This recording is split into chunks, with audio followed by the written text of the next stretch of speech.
You ever get that feeling that our society is just stretched to the absolute breaking point? Well, today we're going to dig into a really provocative idea from a writer who goes by the Appalachian Gorilla.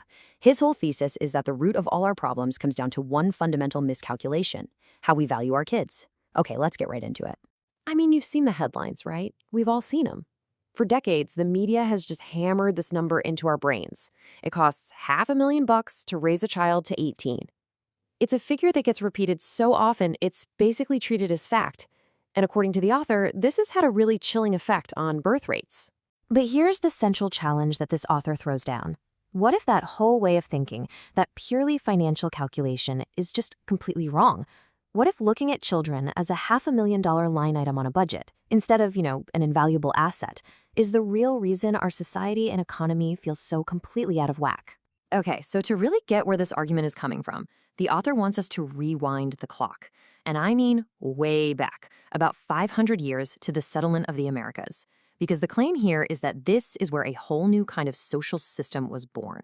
So the author's claim is this: the New World didn't just attract, everybody.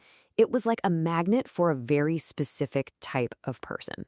Yeah, you had your innovators, for sure, but you also had the folks who felt totally boxed in by the old ways. People who wanted to escape the duties of family, community, and tradition. And this, right here, created a culture that was built for one thing: constant expansion. You know the phrase, "go west, young man"? Well, that was the mantra. And it normalized something that was actually pretty radical back then: kids moving hundreds, sometimes thousands of miles away from their parents. This effectively shattered the multi-generational family unit, which had been the bedrock of, basically all of society for centuries. Okay, so think about it. If the kids are no longer around to take care of their aging parents, something has to fill that gap, right? What fills that void? Well, this brings us to the next piece of the author's argument: the invention of a financial substitute for the family. So this model of separation, the one that started way back in the 1500s, it eventually created a massive, widespread problem. By the late 1800s in Germany, and then fast forward to the 1940s in the US, you had so many elderly parents just being left behind that governments had to step in and create institutional fixes. And what were those? Things like old age insurance and Social Security. And this leads us to the author's big idea, the core concept here: the financialization of children's value. The argument is pretty simple, really. Society didn't get rid of the value that children provided for their elders. Nope, it just converted it. It turned that value into a financial product, and in doing so, it shifted the responsibility away from the family and onto a big, impersonal system of money and institutions. So here's the great swap the author is talking about. On one side, you have the old school model: direct, personal care from your own children. And on the other side, you've got the modern model: a bunch of impersonal financial tools like pensions and 401ks. The basic job, taking care of the elderly, it's still there, but the way we do it, it's completely fundamentally different. And all of this builds to the author's main point, the big critique. We built a system that was perfectly designed to conquer a continent, a system that rewards mobility and individualism above all else.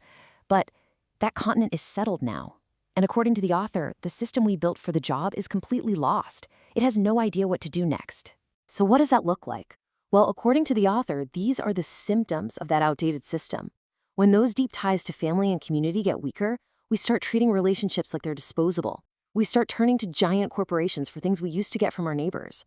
And that same logic, that financial logic, it just starts to seep into every single part of our lives. And this is the central metaphor the author uses. It's brilliant. We are the dog who caught the car. The goal, settling the continent, we did it. We achieved it. But now what? The system that was built for the chase is totally wrong for a world that's standing still. And according to the author, that mismatch is just causing absolute chaos. Okay, so let's go back to that $500,000 cost of a child thing. To push back on that, the author lays out this really interesting financial comparison. The argument goes like this. Say a retiree who makes $70,000 a year lived with their adult child. Well, they could potentially save the $840,000 they would otherwise need for a standard retirement fund. It's a direct shot at the idea that kids are only a financial drain. All right, so this brings us to the author's big philosophical takeaway, and it uses a really powerful metaphor to make us question something we hold really sacred: our idea of freedom. I mean, this is a pretty intense image, right? The author's point is that the so-called freedom that we celebrate so much, Freedom from the duties of family and community has actually left us totally isolated and vulnerable, just like a lost kid in a grocery store, willing to grab the hand of any system or institution that promises to help. And that leads to the final, heavy conclusion of the whole piece. The problem isn't just one bad policy or one bad leader. The problem is the system itself, a system that, when you look at it this way, was designed from the ground up to extract value from a continent. And now it just keeps on running that same program. But it's treating its own people as the resource, as human terrain to be mined for value. So we're left with this really provocative question at the end of it all. When we look at all the problems we're facing today, is the answer just to, tweak the system we have, add a few more programs, a little more support? Or, and this is the author's challenge to us, does the breakdown we're all feeling mean we need to fundamentally rethink the entire system we've inherited from the ground up?